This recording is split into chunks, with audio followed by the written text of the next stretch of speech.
Meiega on nüüd liitunud doktor Meir Javedanfar, Iraani õppejõud Reichmanni ülikoolist. Doktor Javedanfar, kui USA president tõesti taaskäivitab Project Freedomi Hormuzi väinas, kuidas Iraan tõenäoliselt sellele uuele katsele väina vabastada reageerib? Ja millist mõju see võiks avaldada Iraani seisukohale nendes läbirääkimistes? Ma arvan, et iraanlased hakkavad taas laevu tulistama ja püüavad seda häirida.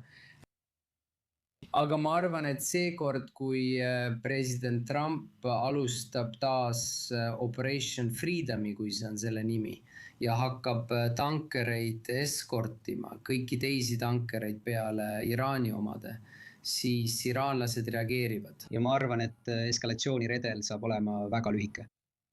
Ma arvan, et kui need relvarahud, mis tunduvad lagunevat, tõesti lagunevad, siis tuleb varem või hiljem uus lahingute voor. Ma arvan, et võib-olla pärast seda, kui president Trump tuleb Hiinast tagasi. Ma arvan, et iraanlased tunnevad end julgemana. Nad tunnevad, et president Trumpil ei ole piisavalt mõjujõudu, et neile survet avaldada. Nad usuvad, et Hormuzi väinas ei ole president Trumpil tegelikult võimalust väina avada, sest iga kord, kui ta seda teeb, saavad nad seal laevaliiklust häirida. Ja Iraan ei pea tulistama iga laeva pihta. Kõik, mida Iraan peab tegema, on jätta lihtsalt mulje, et Hormuzi väin on ebaturvaline. Ja see tõstab kindlustushinnad nii talumatult kõrgele, et keegi ei taha seal enam tegutseda. Nii et iraanlased tunnevad end julgemalt, nad arvavad, et praegu ei tea nad kompromissivalmidust üles näitama. Ja nad ootavad endiselt, et president Trump näitaks esimest kompromissivalmiduse märki. Aga kuidas on Iraani rahvaga? USA president ütles oma viimastes avaldustes, et Iraani rahvas tahab tänavatele minna. Neil pole relvi, neil pole püsse. Me arvasime, et kurdid annavad neile relvad, aga kurdid valmistasid meile pettumuse. See on tsitaat USA presidendilt. Aga isegi kui Iraani rahvas saaks mõned neist Ameerika relvadest, kas nad on praegu piisavalt organiseeritud, et kujutada režiimile tõelist ohtu?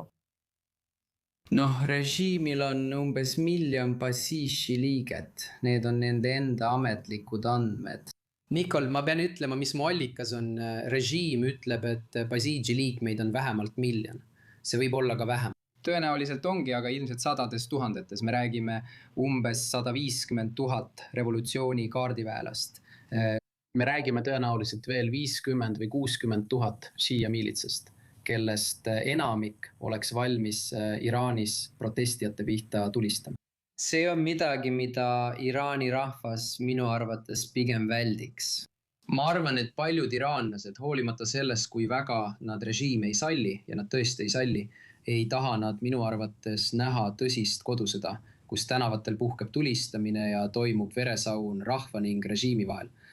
Ma arvan, et see on stsenaarium, mida enamik iraanlasi sooviks vältida. Aga mis siit edasi saab, arvan ma, et režiimil saab olema äärmiselt raske pärast seda majandust taastada. Ma mõtlen, et numbrid, mida Iraani režiimi ametnikud välja toovad, on umbes $270 miljardit 40 päeva jooksul. Ma räägin ainult esimese 40 päeva kuludest $270 miljardit, nagu ütles Iraani valitsuse pressiesindaja. See saab olema Islami Vabariigi jaoks äärmiselt raske tagasi teenida. Ja kui see sõda lõpeb, seisab Iraani režiim silmitsi väga tõsise ebastabiilsuse ohuga. Inimesed lähevad streikima, inimesed tulevad võib-olla massilisel tänavatele ja riskivad isegi oma eluga, sest olukord muutub talumatuks. Ma mõtlen, üks raport Iraanis ütleb, et 70% miinimumpalka teenivate inimeste kogu sissetulekust kulub ainult toidule. Ja see on lisaks sellele, et kinnisvara hinnad tõusevad hüppeliselt. Doktor Meir Javedanfar, see on tõesti sünge pilt Iraani siseolukorrast, eriti kõigi nende käimasolevate läbirääkimiste ajal. Aitäh, et aitasite meil sellest aru saada. Aitäh!